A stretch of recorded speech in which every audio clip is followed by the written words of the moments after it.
Okay, so here we are with our E flat and our F sharp. Let's say we get to the next level. They add an A, which makes a diminished chord.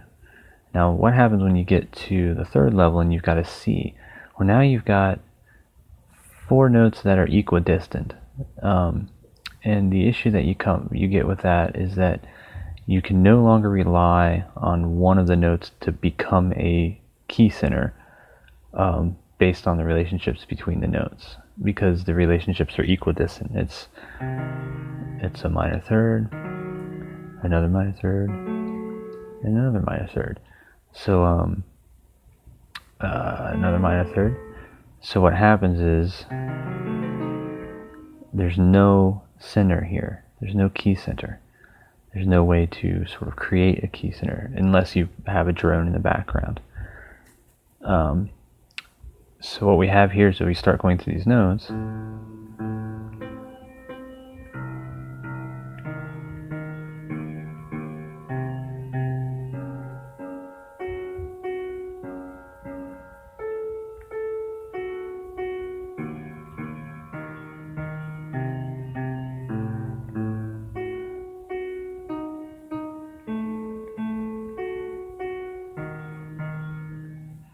Well, how am I doing that? How am I able to hear all those notes and get them, kind of identify them pretty quick without any key center in the background? So I can't hear how the notes relate to a particular key center. So what do I rely on to tell what the notes are? Well, the answer here in this case is, at least initially, is true pitch, what's called true pitch. Now, that's not any kind of scientific term, that's not any kind of special definition, anything you see in a dictionary or anything. I think that term is coined, maybe it's been coined by someone else, but the first place I ever heard it was on a video by a really great musician, instrumentalist, saxophone player, and educator, Sean Thunder Wallace. There's a video where he talks about something called true pitch. Now, true pitch is a kind of, I wouldn't call it entirely a pseudo-perfect pitch, because I do believe that true pitch ultimately does relate to real absolute pitch, the functioning of it, how it works. Of course, I can't, verify that in the sense of, neurological studies or research, and show that, the exact way that the brain is functioning when identifying notes with true pitch versus perfect pitch or absolute pitch or whatever.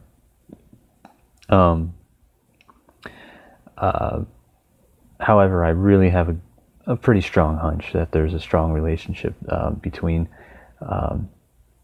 identifying notes based on varying differences between the timbre of the notes on one instrument versus identifying pitches across all timbres.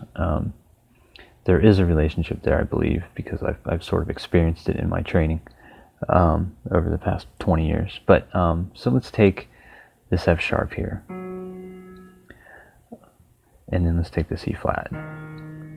Now, if you go back and forth between these notes, really kind of zero in and listen to this note a few times and allow it to kind of fill your whole head space, and kind of see how that feels, see how that kind of buzzes in your head, buzzes in your kind of particularly in your mouth, like your teeth and your tongue and your lips and everything. Kind of get an idea of the sensation that it creates, and then play the C flat and kind of get a feel for the sensation that creates.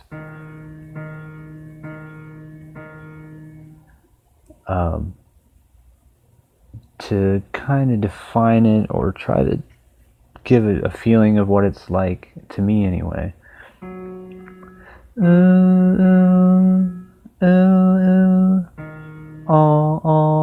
kind of like this E flat has this kind of like ah sound. Ah,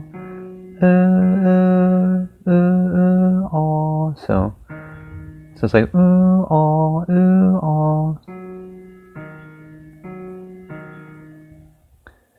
Now that is pretty much the introduction to how you begin to be able to experience and identify these notes without any need of a key center and not needing any kind of reference at all. You don't need to reference to anything, just the sound of the note by itself as it compares to the other notes. Now I can move up to the A here, and that's a different kind of sound. It's kind of like like the E flat's more like a oh,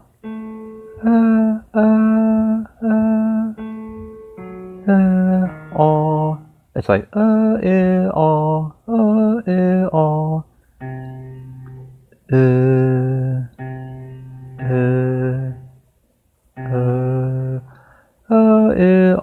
oh, like it's subtle. It's kind of like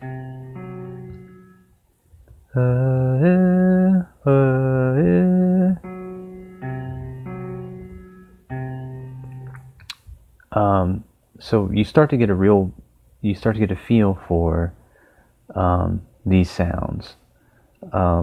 If you really want to go in deep, I think I'll make another video where I'll really get into how we can get into and get a deeper feel for these different sounds. But essentially what you start to do is start to get a feel and kind of internalize those sounds, and then eventually it just you work on it and you get used to these, you get real in tune with these subtle micro timbral differences between the notes, and you end up getting to a point where they're sort of really they're strongly ingrained.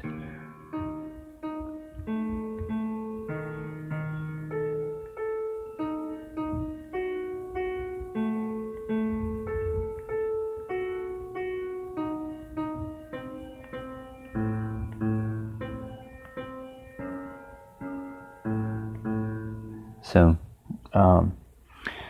anyway, I'll wrap this one up right now, but hopefully that's a little bit of an introduction there to things I'm kind of pointing toward, but we'll do some more in the next video. But anyway, later.